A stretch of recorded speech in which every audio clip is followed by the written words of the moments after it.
Mungkin kalau kunyah kita semua insya Allah sudah menikah, kita punya kunyah semuanya. Saya apa kunyahnya? Abu Yahya. Pak Muin Abu Ibrahim. Seperti kunyahnya Rasulullah yang diberikan nama oleh Jibril. Tapi Rasulullah SAW tidak suka dipanggil dengan Abu Ibrahim. Anak saya Zaim, Abu Zaim. Dan itu adalah para sahabat pun juga seperti itu. Nanti mungkin kita akan baca bagaimana penjelasan. Wa kunya sallallahu alaihi wasallam bi Abil Qasim. Rasulullah SAW sebelum beliau diangkat menjadi seorang rasul, diutus oleh Allah Subhanahu wa taala sebagai seorang rasul, beliau diberi kunyah panggilan dengan Abul Qasim, bapaknya anak beliau yang bernama Al-Qasim.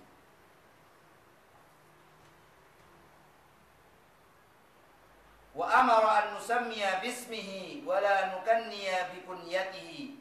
Namun Rasulullah SAW memerintahkan untuk memanggil beliau atau memberikan nama beliau dengan nama beliau, yaitu Muhammad atau Ahmad.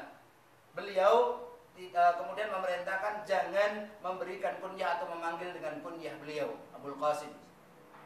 Walaupun saat beliau belum diutus, sebagian orang-orang kafir, kaum kafir Quraisy, mereka memanggilnya ya Abul Qasim, ya Abul Qasim.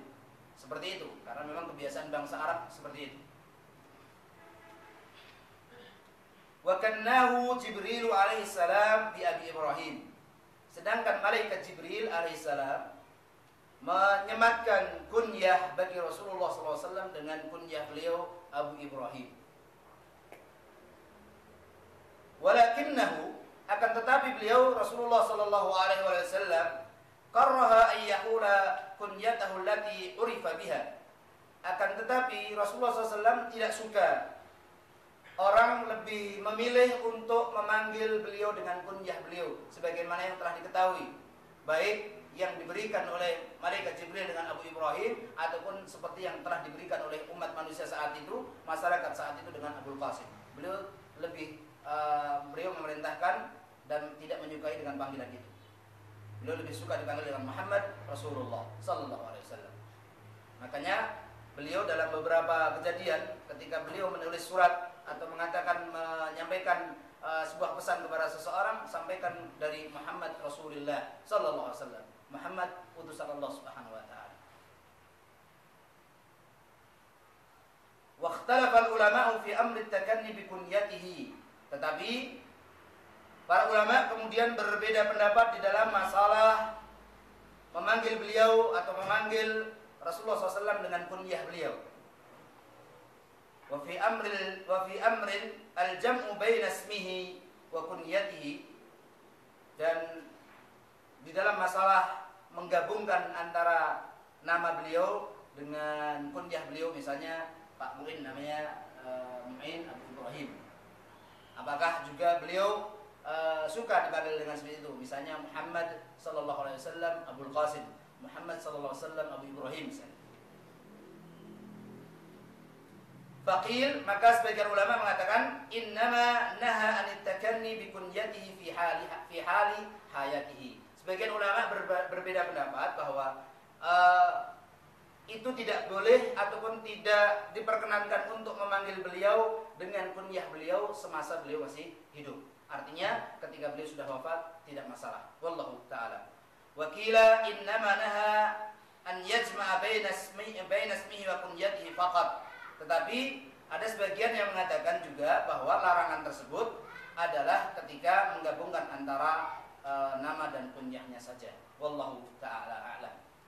Tetapi yang masyhur di kalangan hadis, di kalangan sabda Rasulullah SAW, perkataan Rasulullah SAW, memang Rasulullah SAW dan para sahabat tidak ada yang memanggil beliau dengan sebutan Muhammad Abul Qasim, Muhammad Abu Ibrahim, Muhammad Abu Abdullah, ataupun Muhammad Abul Qasim dan sebagainya, tidak ada. Tetapi mereka kebanyakan para sahabat memanggil Rasulullah SAW, ya Rasulullah, ya Rasulullah. Dipanggilnya begitu, ya Nabi Allah. Sekalipun juga istri-istri beliau, mereka memanggil Rasulullah SAW dengan panggilan ya Rasulullah, ya Rasulullah.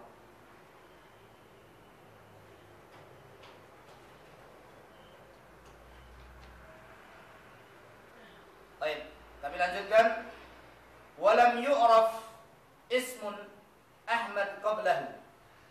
Dan saat itu di tengah-tengah kalangan bangsa Arab tidak pernah dikenal nama seseorang yang memiliki nama Ahmad.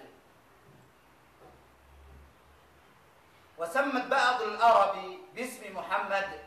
Dan akhirnya saat itu banyak orang, karena Ahmad ataupun Muhammad tidak dikenal nama itu di tengah-tengah bangsa Arab, tetapi kemudian sebagian orang Arab, bahkan banyak di antara orang-orang Arab kemudian menamakan putra-putra mereka dengan nama Muhammad. Lamma sya'a qubaila wujudihi anna nabiyyan sayub'at ismuhu Muhammadun. Di saat telah tersebar isu atau kabar, gosip, sesungguhnya akan muncul seorang nabi yang akan diutus oleh Allah Subhanahu wa taala dan namanya adalah Muhammad. Makanya kemudian banyak orang yang memberikan nama putranya dengan nama Muhammad.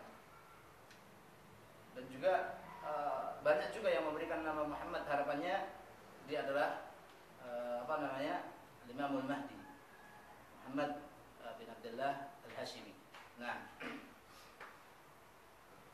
itu kaitannya dengan khitan dan penamaan Rasulullah SAW, dan berikut juga dengan kunyah beliau.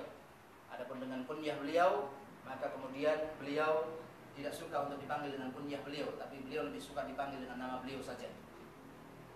Dan kaitannya dengan kunyah ataupun laqab jamaah yang dimuliakan oleh Allah Subhanahu wa taala, maka mudah-mudahan kita tidak termasuk orang-orang yang mudah memberikan laqab, panggilan, julukan kepada orang lain, teman kita sendiri, saudara-saudara kita dengan laqab-laqab yang jelek. Na'udzubillah ya. Coba siapa yang tidak kenal dengan seseorang yang bernama Amr bin Hisham, yang lebih dikenal oleh telinga kaum muslimin dengan panggilan Abu Jahlin, bapaknya orang bodoh. Sampai hari ini dikenal oleh kaum muslimin dengan namanya yang seperti itu. Ya kan? Dan itu adalah akibat ulahnya sendiri. Alangkah jeleknya orang yang mendapatkan sematan laqab yang begitu diingat oleh seluruh umat manusia. Begitu juga dengan Musailamah Al-Kadzdzab. Masa ada fulan Al-Kadzdzab dapat sematan tukang dusta, tukang pembohong. Padahal Rasulullah SAW mengatakan tentang Abu Jahal, Fir'aun hadhihi ummah Abu Jahal. Fir'aunnya umat ini adalah Abu Jahal. Na'udzubillah. Makanya mari kita berikan julukan kepada saudara-saudara kita dengan julukan yang baik. Jangan, mohon maaf, namanya baik-baik dipanggilnya dengan panggilan yang lain. Mari kita berikan julukan kepada dia dengan julukan yang baik yang merupakan doa kita kepadanya, ataupun memberikan kunyah dia dengan kunyah yang baik.